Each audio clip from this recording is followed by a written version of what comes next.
Boa noite, gente. Então, meu nome é Renê, eu sou professora de História e Sociologia. Esse é o Ivan, meu companheiro de viagem, minha melhor companhia.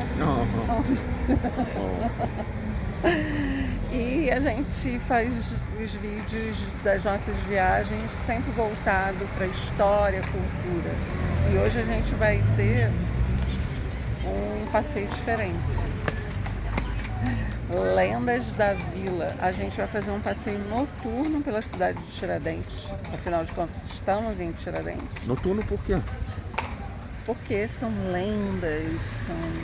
E tem a iluminação que A iluminação é charmosa. acho que a iluminação é, como é que é? Reconstrói, reproduz. reproduz. Imitando como era antigamente, os lampiões. É tudo elétrico, né? Mas os lampiões são os mesmos. Fica, a iluminação aparenta ser de lampião. E vocês vão acompanhar com a gente depois da vinheta. A gente começa o passeio pelo Largo das Forras, que é uma homenagem aos escravizados que conseguiram comprar sua alforria. Eles eram chamados de negros forróis. A igrejinha que a gente vai ver lá no fundo é a igreja de Bom Jesus da Pobreza, que remete a uma igreja semelhante na cidade de Évora, em Portugal. Ela é do século XVIII. Que na verdade é uma capela, pois só tem uma torre. Olha a igrejinha. Igrejas têm duas torres, capela tem uma torre e ainda tem um passinho que é menor que uma capela, que a gente vai falar sobre esse passinho mais adiante. Atrás dessas casinhas a gente vê a Serra de São José, onde as primeiras pepitas de ouro foram encontradas pelos paulistas, que acabou atraindo muita gente para a região, que no início formou-se a Vila de São José e mais tarde passou a ser a cidade de Tiradentes. Até o século XVIII, a região viveu do ouro e depois, com a decadência do ouro, no século XIX, da pecuária. No século XX, houve uma decadência da região até que ela ficou em ruínas e até que, a partir de 1970, cresce o turismo na região.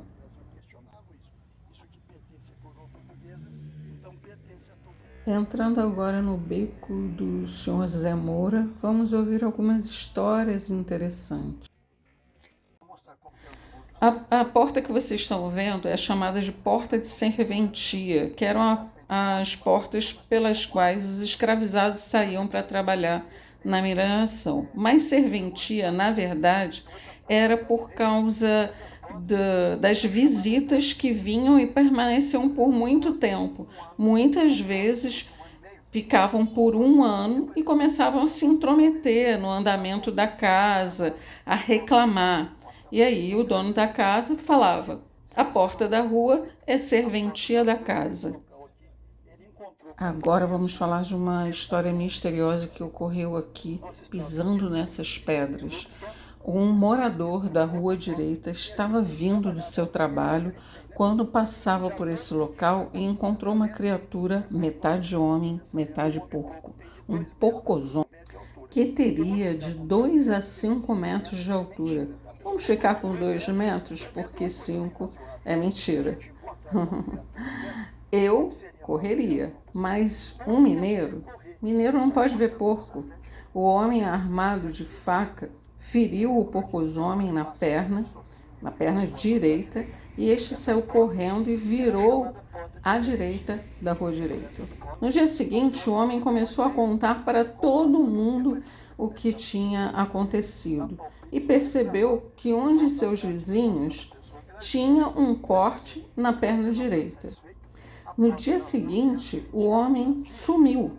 Não se sabe se por medo ao perceber que seu vizinho era um porcozomem ou se o porcozomem deu cabo de sua vida. Mas ao que parece, o Porcos-Homem se transformou em grafiteiro, porque as paredes desse beco são todas grafitadas. Há duas possibilidades de uma pessoa se tornar um Porcos-Homem: homens que tomam uma cervejinha e homens que roncam. Será que isso é sério? Estamos na Rua Direita, que é conhecida como Rua Direta, que dá diretamente na Igreja da Matriz, que não é o caso de Tiradentes. A Matriz foi construída na rua de trás, no ponto mais alto da cidade. As pessoas que moravam na Rua Direita eram de maior poder aquisitivo, como vemos em casas com eira e beira. Vamos entender um pouquinho o que seria casa de eira, beira e tribeira. Então, aqui a gente tem uma casa com eira, beira e tribeira. A eira significa que a pessoa tinha espaço atrás da casa para produzir grãos. A tribeira e a beira protegiam a fachada da chuva para que a pintura não descascasse e acabasse arruinando a fachada da casa. Também a existência do lambrequim mostrava que a pessoa tinha posses. Outra coisa que mostrava que a pessoa tinha posses era a existência da sarjeta e da calçada, que vocês podem ver aí. A rua era de terra antigamente e essas pedras foram colocadas entre 1950 e 1960. Elas são de quartzo rosa. Aqui nessa rua nós vamos ver solares e sobrados. O solar, o nome quer dizer só lar, quer dizer que na parte de baixo é moradia e na parte de cima também. No sobrado, a parte de baixo é comércio e o que sobra, quer dizer, o sobrado, é uma moradia também. Outra coisa que indicava que a pessoa era de posses é a cruz na porta da casa, que era uma casa de família. Não existia saneamento básico na cidade, então as pessoas usavam pinicos que ficavam embaixo de suas camas. Quando estes estavam cheios, eles eram jogados pela janela e, por lei, eles tinham que gritar 3 vezes: vai a merda, vai a merda, vai a merda. Havia o costume dos homens andarem na ponta da calçada para que as suas companheiras andassem no canto da calçada e não corressem o risco de levar merda. As casas que não possuíam cruzes na porta eram consideradas casas de tolerância. Viajantes justificavam sua ida a Minas Gerais para que eles fossem visitar suas primas, outro nome para a casa de tolerância. E as suas companheiras ficavam tranquilas, porque eles estavam indo para a casa da prima. Olha que à medida que vai anoitecendo, a iluminação vai ficando super charmosa. Ela imita a iluminação da época. Vamos ver agora a igreja da Nossa Senhora do Rosário dos Homens Pretos. Ela foi construída entre os anos de 1740 e 1770. Os escravizados trabalhavam nas minas de dia e construíam a igreja à noite. Eles recebiam dinheiro de homens ricos, da Irmandade e até da coroa portuguesa. Os escravizados adotaram a Nossa Senhora do Rosário como padroeira porque ela foi madrinha de São Benedito, que era negro. As pedras que formam a fachada é o granito amarelo, pedra cara que requeria uma mão de obra bastante especializada. Os contornos é de pedra canai. Sobre sonegar impostos, as igrejas que tivessem 2 torres teriam que pagar um imposto à coroa portuguesa. Por isso, essa igreja acabou ficando com apenas uma torre e um sino. para evitar de pagar imposto. A justificativa é que a outra torre estava sendo construída. Como a gente vê, ela ainda não foi construída. Essa fenda embaixo do sino é a seteira, de onde setas eram atiradas em caso de ataque. Hoje, ela apenas ilumina a escada que vai até o sino.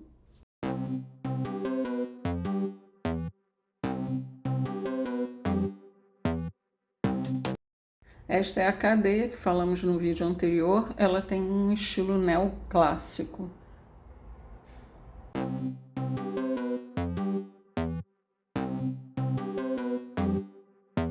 Aqui ao lado a gente tem o passinho, que existem vários que representam os passos de Cristo. Aqui pessoas pobres podem pagar suas promessas. Então a gente tem a igreja ali no fundo, a capela e o passinho, que está aqui. Aqui a gente está numa viela do século XVIII, que tem o seu revestimento de pé de moleque. Essa é uma imitação que foi feita em 2002 e tem duas histórias que justificam esse nome pé de moleque. A primeira é que o tamanho das pedras se assemelhavam ao tamanho dos moleques, que seriam as crianças escravizadas que faziam esse revestimento. E a segunda é que senhoras que faziam um doce e elas botavam na soleira da janela para secar o doce, os moleques vinham e roubavam os doces. E elas falavam: não precisa roubar, pede moleque, pede moleque. E aí talvez seja esse nome. Quanto à iluminação, que hoje tenta se remeter à época, ela era feita com óleo de baleia que durava cerca de 1 hora e não era reposto, então a cidade ficava às escuras. Somente em 1870, um estadunidense, John David Rockefeller, passou a vender querosene para o Brasil, que clareava mais e durava mais, e também era mais barato. Outra serventia para o óleo de baleia era para fazer argamassa em construções, como vocês estão vendo aqui nesse muro. Ele foi rejuntado, as pedras foram rejuntadas com óleo de baleia. Um dia esse muro caiu e aí eles tentaram construir um outro muro para complementar o muro existente e não ficou muito bom não, como vocês vão ver agora. O muro mais antigo era mais caprichado, se a gente for fazer uma comparação. Agora vamos a mais uma lenda que tem a ver com esse lugar.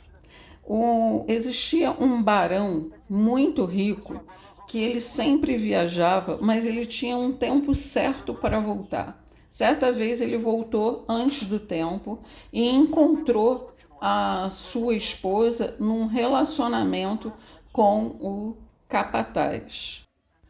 Muito enfurecido, ele entrou em luta corporal com o seu capataz e acabou que o capataz matou ele e arrancou sua cabeça. Hoje, a alma do barão percorre vielas assustando pessoas, principalmente mulheres sozinhas. Agora estamos chegando aqui na Igreja Evangelista dos Homens Pardos e ao lado dela está o Museu do Padre Toledo. Nós vamos ver mais adiante a estátua do Joaquim José da Silva Xavier, o Tiradentes.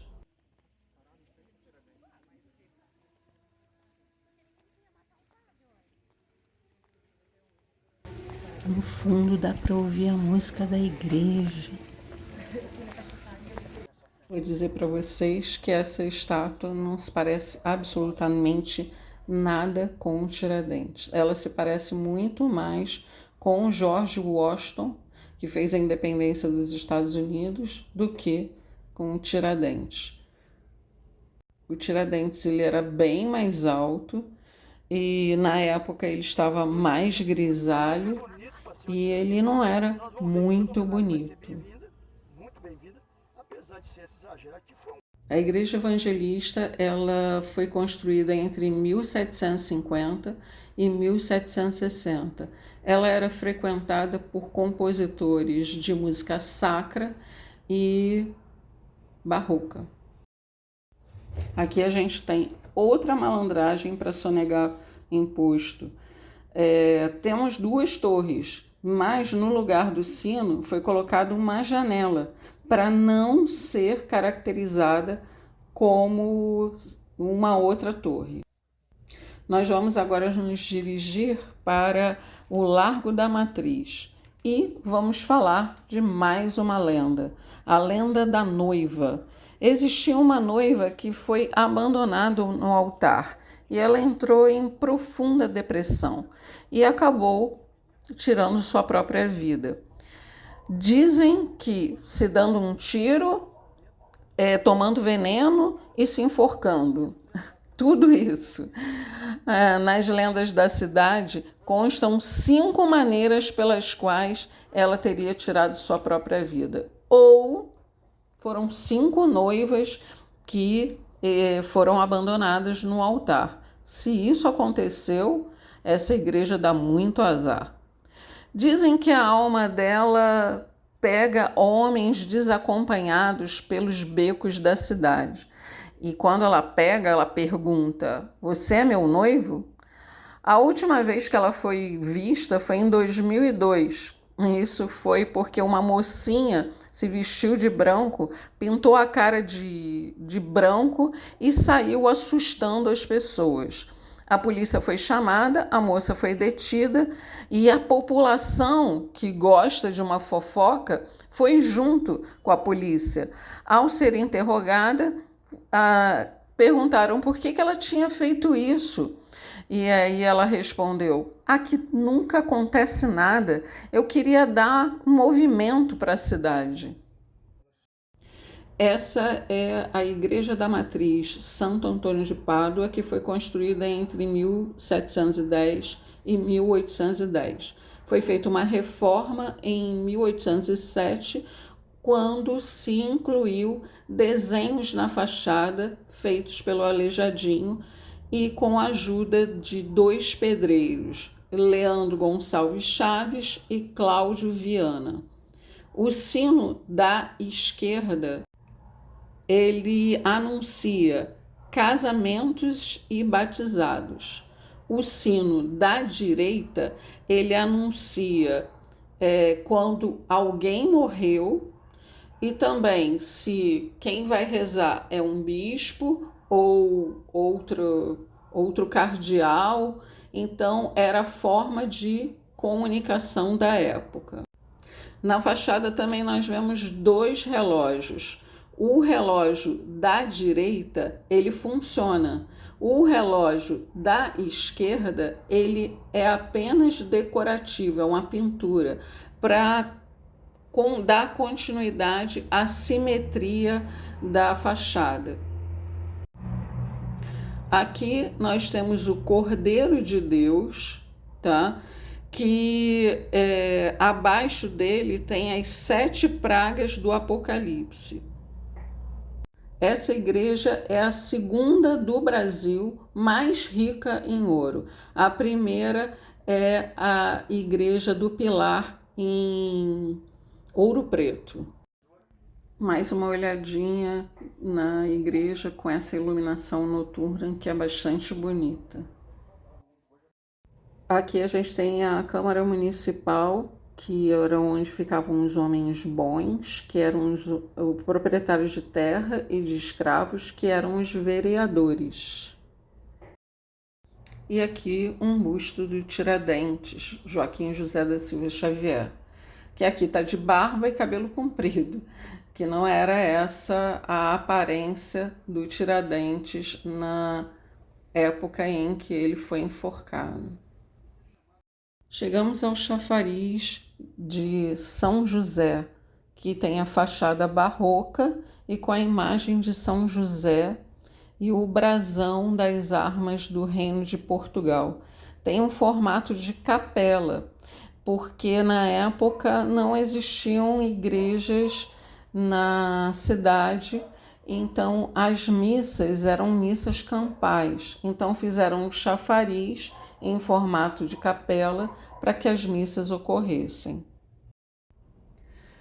Era desse chafariz que se pegava água para abastecimento das casas, lavar roupa, fazer comida. E essas carrancas que vocês estão vendo, elas foram feitas para espantar as doenças das águas. Cada uma dessas carrancas, elas têm uma lenda. A primeira delas, se você beber água na primeira carranca, você vai se casar. Na segunda carranca, que é a do meio, você vai se divorciar. E a última carranca, se você beber água dela, você vai ficar viúvo. Mas se a pessoa for solteira e beber água da carranca em que vai ficar viúvo, ela nunca vai casar. Aí fica a sua escolha. Atrás do chafariz tem um lugar para lavar as roupas.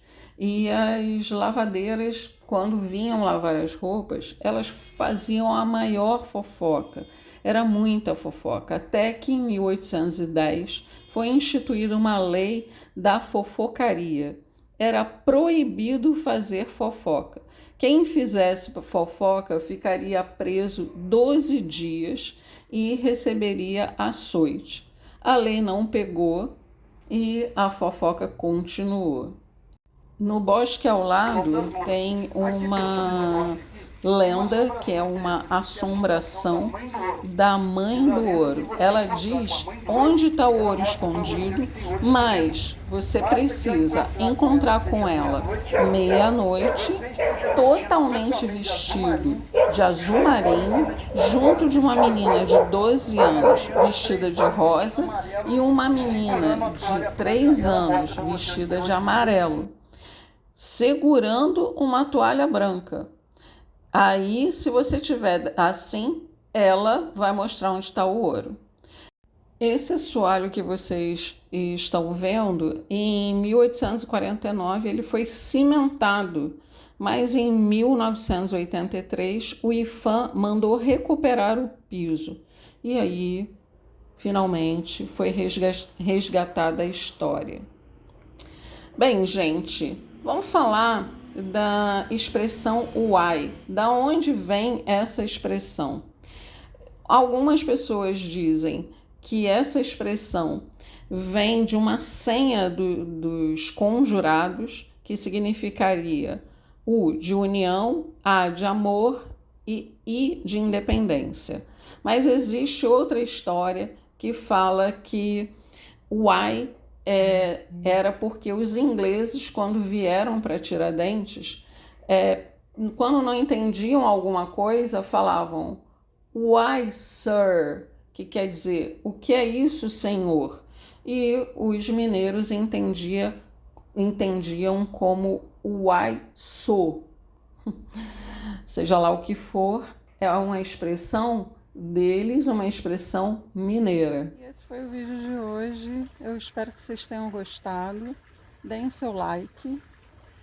Quem não for inscrito no canal, se inscreva, ative o sininho. Eu vou deixar na descrição do vídeo o nome da empresa que fez esse passeio com a gente, o nome do guia, muito divertido, muito bacana.